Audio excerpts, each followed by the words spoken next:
Hello again, YouTube. So, today's going to be a completely different type of episode. I had recorded 4 episodes, had them completely rendered, edited, all of that, and ready for upload onto YouTube when I went to start my 5th episode and realized that 2 updates had come in back to back, one of which completely changed the way that I play the game and the way everyone else is going to play the game.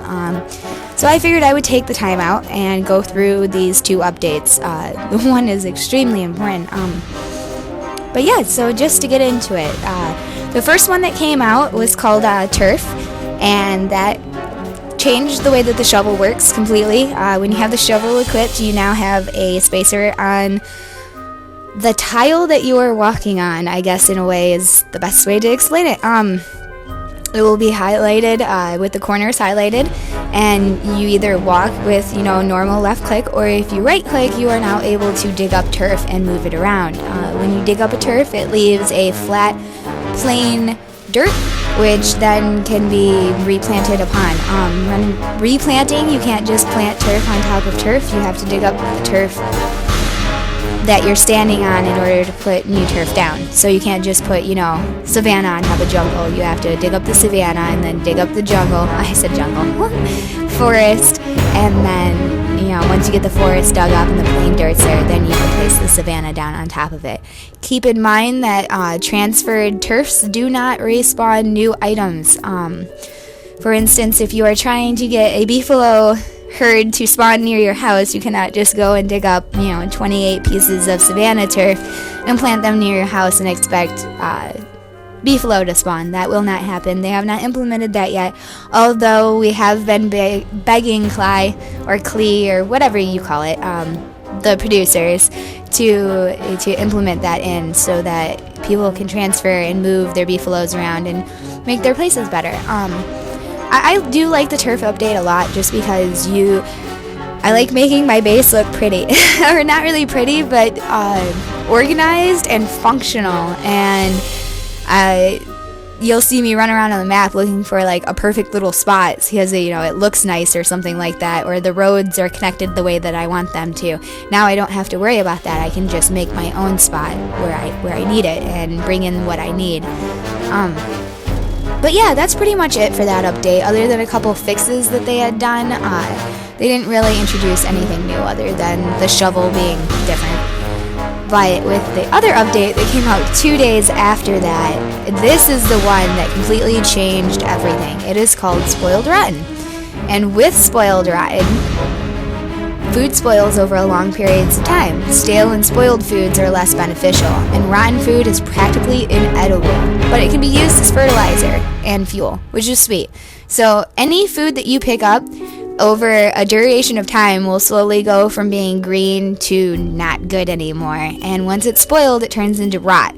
Rot can be placed, as fuel or fertilizer, which is nice because then you're not truly losing your item. It's just being moved into something else, because a lot of people, they don't want to find beefalos or something like that. Well, now you have a new way of being able to fertilize your crops without having to go out and find things.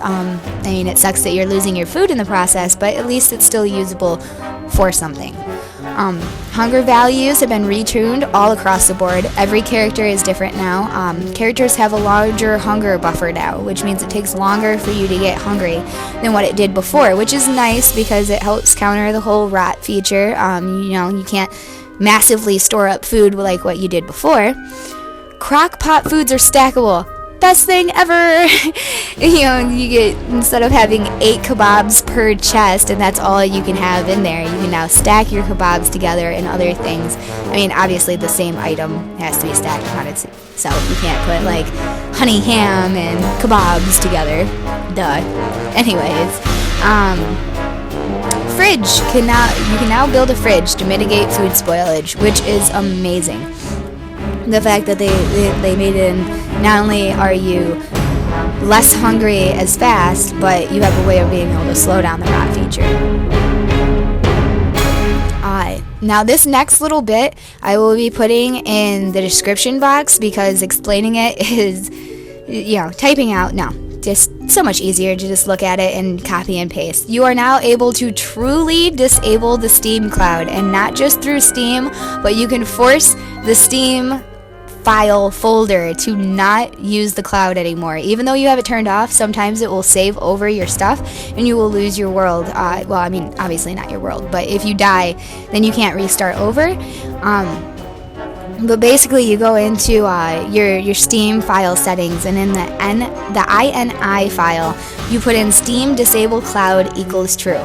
And of course, I'm going to put it in the description and a way to be able to get to that file folder and all of that. So no worries on that. But the best thing about that is that a couple updates ago, they made it so that the Steam Cloud, even if you disabled it, you weren't able to switch in between games, like how I had said I had multiple saves and stuff like that. It had disabled that. So when they came out with this last update, they made it so that you are truly able to disable the Steam Cloud, blah, blah, blah. Which is nice, because, you know, I like playing on my world, but then if my boyfriend wanted to come on and play on his world, which is completely different than mine, we'd be able to switch between the multiple saves and stuff again. So that's nice. Another thing that had been brought in is, this is really just for the live streamers and the YouTubers. Camera controls, you can now use Control P. It will freeze the camera in place. And if you use Control H, it will hide the HUD. That's right, we can now finally hide the HUD on this game. One of the cool little neat features they added in is for all of you people that love your small bird armies, they will no longer be able to be your small bird armies. You can still hatch tall bird eggs next to a fireplace and make small birds, but small birds now grow up to be angsty teenage birds.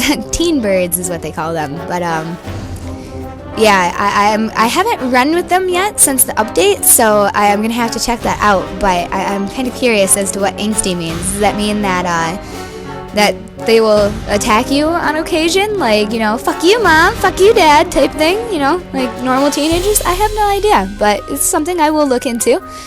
Teen birds then grow into tall birds and they leave the player. One of the coolest things they have now implemented is Otto Von Chesterfield. Otto Von Chesterfield is a moving, passive mob that acts as a chest. You can store items within him. He is like, he is the only thing in the game where there's only one of them. Like mandrakes, where you have to go out and they're rare, but usually there's more than one per map.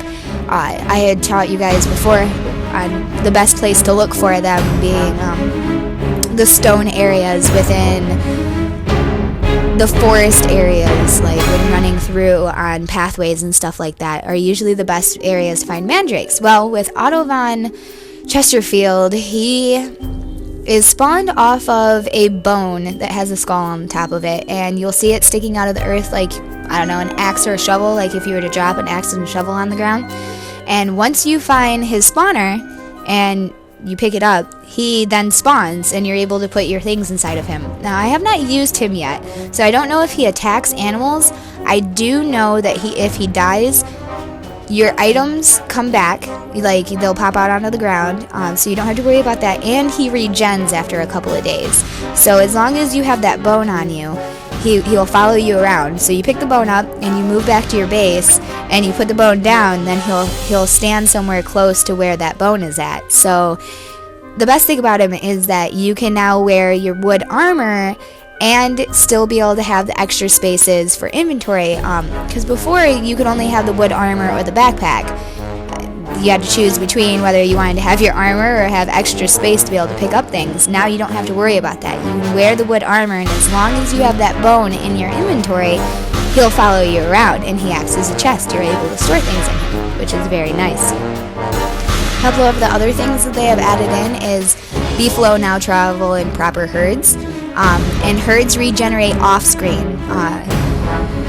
Another thing that they brought in is beefalo herds now become agitated when they go into heat, and they will chase the player away if you're not wearing the beefalo hat. So now whenever they're in heat, just, you know, try and stay away from them because they will be angry towards you.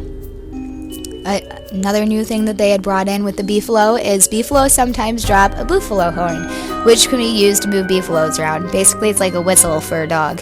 You blow it and they move. The spider hat is no longer craftable. You just wear the queen's head directly. It also cannot be used to steal spiders from an existing queen, because before you were able to do that, so that's nice. Other than that, I think I've went over just about everything that, is to be gone over. So until next time, as always, I like likes, comments, subscribes, whatever you want to do. I like being able to hear what you guys think about my recordings, things that I can do differently, things that you'd like to see me do, and all of that. And until next time, I will talk with you guys later.